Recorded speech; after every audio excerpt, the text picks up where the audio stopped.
అమెరికాలో చిందరవందరగున్న మీ ఇంటికి handyman cleaning plumbing services కోసం కాంటాక్ట్ ఇన్స్టా సర్వీస్. యుఎస్ లో ఎక్కడైనా ఎప్పుడైనా for instant booking visit instaservice.com. ప్రపంచవ్యాప్తంగా ఆర్థిక అనిశ్చితి నెలకొంటున్న నేపథ్యంలో అమెరికా గుడ్ న్యూస్ చెప్పింది. అమెరికా ఫెడరల్ రిజర్వ్ తీసుకున్న వడ్డీ రేట్ల తగ్గింపు నిర్ణయం ప్రపంచ ఆర్థిక మార్కెట్లకు శుభ సూచికంగా మారింది. తాజాగా జరిగిన ఫెడరల్ ఓపెన్ మార్కెట్ కమిటీ భేటీల్లో వడ్డీ రేట్లను 25 బేసిస్ పాయింట్లు అంటే 0.25% తగ్గించారు. అమెరికాలో జరిగిన ఫెడరల్ ఓపెన్ మార్కెట్ కమిటీ భేటీ అనంతరం వడ్డీ రేట్లు తగ్గించింది. 25 బేసిస్ పాయింట్లు తగ్గించి ఆర్థిక స్థిరత్వం దిశగా నిర్ణయం తీసుకుంది. దీంతో ప్రస్తుత వడ్డీ రేట్లు 4 నుంచి 4.25% మధ్యకు చేరాయి. ఈ ఏడాదిలో ఇది మొదటి వడ్డీ కోత. గతేడాది డిసెంబర్ తర్వాత మొదటిసారి ఇలాంటి చర్య తీసుకున్నారు. మందగిస్తున్న కార్మిక మార్కెట్కు మద్దతివ్వటం, ఆర్థిక వ్యవస్థను బలోపేతం చేయటం కోసం ఈ నిర్ణయం తీసుకున్నామని ఫెడ్ చైర్మన్ జెరోమ్ పావెల్ తెలిపారు. ఈ సంవత్సరం మరో 2 సార్లు 0.25% చొప్పున వడ్డీ తగ్గించే అవకాశం ఉందని కూడా సూచించారు.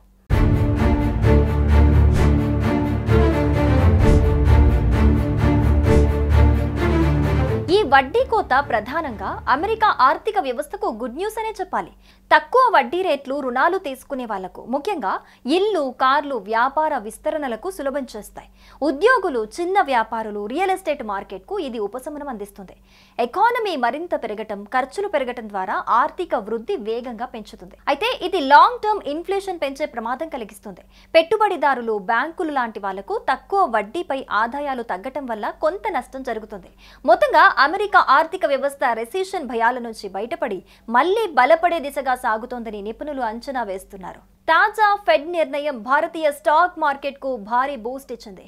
గురువారం ఉదయం ముంబై స్టాక్ ఎక్స్చేంజ్ లో సెన్సెక్స్ 352 పాయింట్లు పెరిగి 83,040 వద్ద స్టార్ట్ అయింది. నిఫ్టీ 88 పాయింట్ల లాభంతో 25,418 వద్ద ట్రేడ్ అవుతోంది.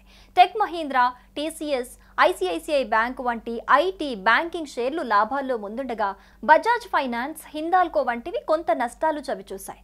ఫెడ్ కోత వల్ల విదేశీ పెట్టుబడులు మళ్లీ భారత మార్కెట్లోకి వచ్చే అవకాశం పెరిగింది.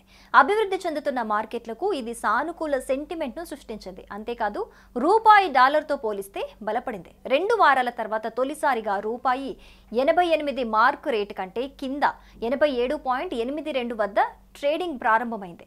23 పైసలు లాభపడింది. ఇది యుఎస్ మాంద్య భయాలు, ఫెడ్ వడ్డీ కోతలు, భారత్ అమెరికా వాణిజ్య చర్చలు పునఃప్రారంభం కావటం వల్ల సాధ్యమైంది. డాలర్ ఇండెక్స్ 0.11% పెరిగి 96.73 వద్ద నిలిచినప్పటికీ రూపాయి బలోపేతం దిగుమతులు, ద్రవ్యోల్బణాన్ని అదుపులో ఉంచుతుంది.